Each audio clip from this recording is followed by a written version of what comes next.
Here's a little illustration on why the worldview of materialism is completely false. Let's get serious with it. So essentially, materialism or physicalism, we'll use those terms interchangeably. We might even use terms such as naturalism, functionalism, epiphenomenalism, determinism. All those worldviews often, like 90% of the time, all mean the same thing, or they all mean the following, which is that every single thing to ever exist in reality and reality itself is nothing more than physical phenomena. Forever, it has always been that way, and it will always be that way over time. That is the definition of materialism, physicalism. Everything that you can ever conceive to be something that is existent, as long as it is existent, will always be nothing more than a physical thing. Just like how this remote is a physical thing, or an atom, or an assortment of chemicals is a physical thing, right? So, this worldview, what it essentially does is it tries to explain empirically why life is meaningless. But that very statement is a contradiction. And let me explain why. Well, firstly, if everything to ever exist in this entire universe from now until the end of time is nothing more than physical fluctuation, that would also apply to words. It would also apply to language, mathematics, arguments, and premises. So, if a materialist says a sentence along the lines of everything is meaningless, that statement would also be meaningless. Firstly, that's the obvious one. But it would also be like everything else in the universe under their worldviews, I guess you could say premises. That statement would also be 100% physical. Now, if that statement is 100% physical, 100% meaningless, then the statement also cannot be true. How did I get there? Well, let's analyze this a little bit deeper. What are statements under materialism? What are words? What's language? What is an argument? Well, it isn't anything except a physical phenomena. And physical phenomena, under the paradigmatic conclusion of materialism, they don't have a label to them. So let's look at it this way. This remote is made of, freaking plastic. And the plastic is made of chemicals, or I don't know how, I'm not the scientist, but listen, let's just grant that. The plastic is made of chemicals. Those chemicals are made of atoms. The atoms are made of subatomic particles, and so on and so forth, right? Now, what exactly is the word remote? So we know what the remote is, but what is the word under materialism? Well, it is also atoms, subatomic particles, chemicals, right? So, under materialism, the only difference between the remote and the category or the word itself, remote, is that they're different physical objects. Apart from that, they're equivalent in that they don't exist in any meaningful way. What this illustrates is essentially that if the label itself is atomically equivalent to the remote, then there was no label to begin with. Now, think about that for a second. What this is essentially saying is that under materialism, words, labels, arguments, truth claims, premises, letters, they don't exist. Doesn't exist. A tree, if by tree we mean the actual physical tree that we can touch, does exist. That does exist under physicalism.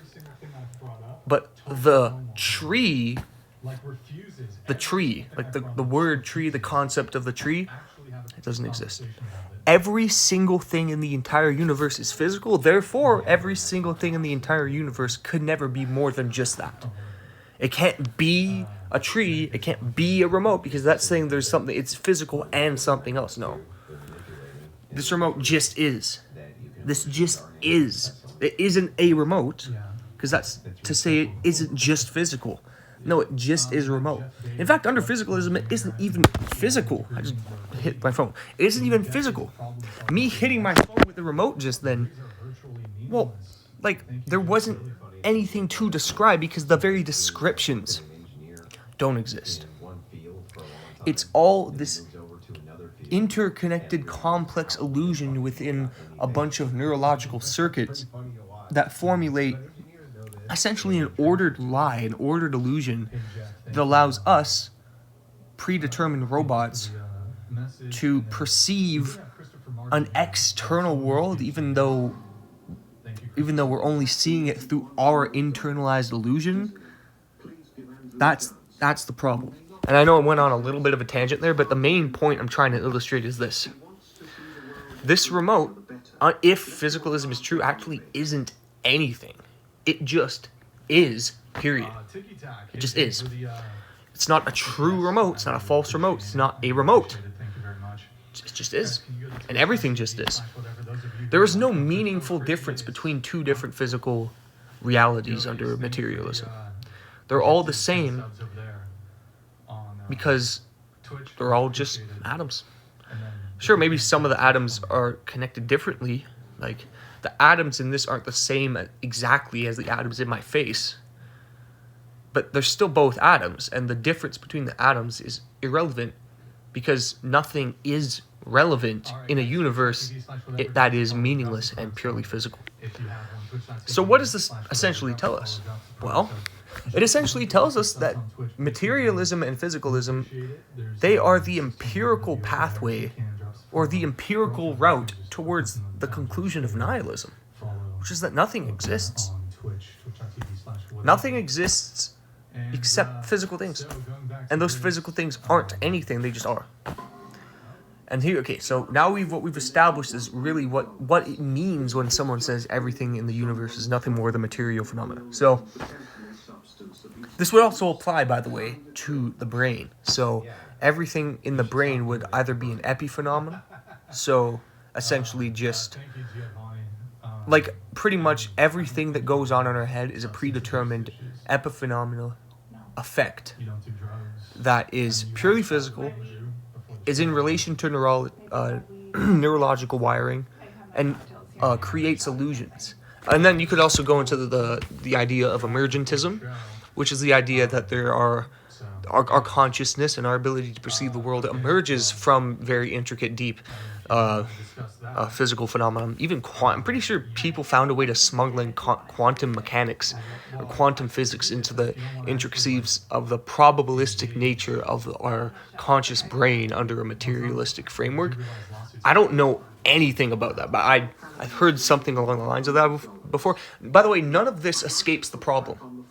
You could argue functionalism, which is the idea that our neurology is, we have evolutionary tendencies due to the Darwinian view that, that we naturally do things that are, on average, functionally beneficial for our prosperity as a human race, and that is predetermined by evolutionary biology. You can argue that. That doesn't escape the problem of everything not being meaningful or true, right?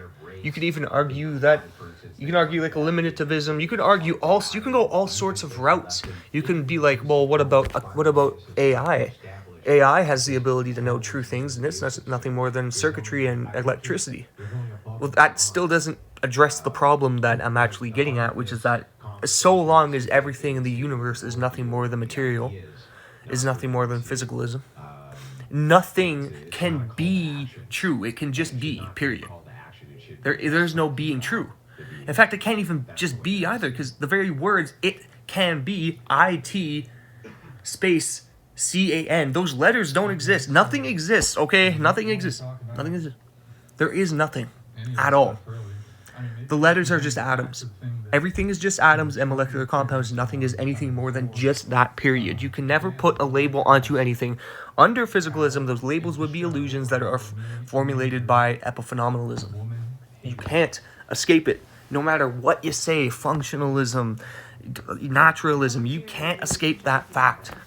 So long as everything in the universe is nothing more than materialism. So, what does this conclude? Well, what it concludes is that knowledge itself doesn't exist under materialism. Which means if a materialist ever says, I'm right, no, you're not. There is no such thing as right under your worldview. Your worldview undercuts its own ability to be true because truth doesn't exist anymore. That is a problem. That's a deep, bad problem, especially if you're in a debate. Because if I was debating a materialist right now and they said something along the lines of, I know that materialism is true, I'll be like, first of all, there's no such thing as an I, because the self under materialism is just as much of an illusion as concepts within a neurological system. Oh, and speaking of concepts, the concept of materialism under materialism doesn't exist. Oh, and just to add on to that, truth doesn't exist. Nothing can be true. This isn't a true remote. The reason it wouldn't make sense to call this a true remote is because truth doesn't apply to physical things. But if everything is physical, including your arguments can't be true. You see how that's a problem? How your worldview means that your arguments aren't true? That's a really, really bad contradiction. It's like a fundamental contradiction in your worldview. So now that we've determined that, now that we've concluded that materialism eliminates your ability to know anything, meaning everything's actually subjective, meaning you can never say I'm right, and materialism eliminates the ability for you to say anything's true, because nothing is true under materialism, it violates the law of non-contradiction, therefore materialism is false. What does it mean if materialism is false? It means that materialism is a incorrect metaphysical worldview, and most importantly, it means that metaphysics do exist, meaning immaterial facts. Those immaterial facts are the laws of logic, morality, etc., etc., etc. So pretty much, materialism is false because it essentially saws off the branch in which it is sitting on, and it obliterates its own existence. So we have to start appealing to Aristotelian metaphysics, Platonic forms, Christian metaphysics. Anything other than materialism is a good start. So there you go.